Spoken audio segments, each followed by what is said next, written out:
মধ্যপ্রাচ্যের রণক্ষেত্রে ইরান বনাম যুক্তরাষ্ট্র ও ইসরায়েল সংঘাত এখন চূড়ান্ত রূপ নিয়েছে। আপাত দৃষ্টিতে যুক্তরাষ্ট্রকে সামরিকভাবে অপরাজেয় মনে হলেও গত কয়েক সপ্তাহের যুদ্ধে তেহরানের হামলায় পেন্টাগন যে পরিমাণ ক্ষয়ক্ষতির শিকার হয়েছে তা রীতিমতো আঁতকে ওঠার মতো।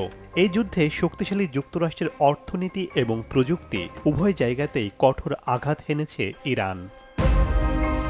ওয়াশিংটন ডিসি আনুষ্ঠানিকভাবে স্বীকার করেছে যুদ্ধের প্রথম 2 সপ্তাহে অন্তত 9 জন মার্কিন সেনা সদস্য নিহত হয়েছেন। মূলত কাতার ও কুয়েতের মার্কিন ঘাঁটিগুলোতে ইরানের ড্রোন ও মিসাইল হামলায় এই হতাহতের ঘটনা ঘটে। এছাড়া আরও প্রায় 150 জন সেনা সদস্য গুরুতর আহত হয়েছেন। বিশ্লেষকরা মনে করছেন মধ্যপ্রাচ্যের মাটিতে অল্প সময়ে এত বেশি মার্কিন সেনার রক্তপাত প্রেসিডেন্ট ডোনাল্ড ট্রাম্পের জন্য একটি বড় রাজনৈতিক ধাক্কা।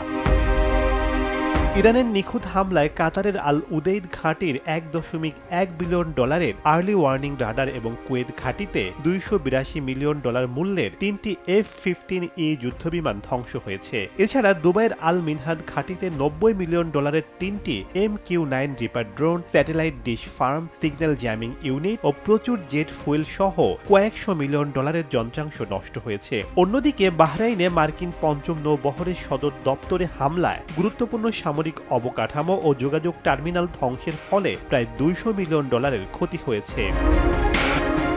এদিকে পেন্টাগনের হিসাব বলছে এই যুদ্ধের প্রথম 6 দিনেই ওয়াশিংটনের খরচ হয়েছে $11.3 বিলিয়ন। বর্তমানে প্রতিদিন এই ব্যয়কে ঠেকছে প্রায় $1 বিলিয়ন।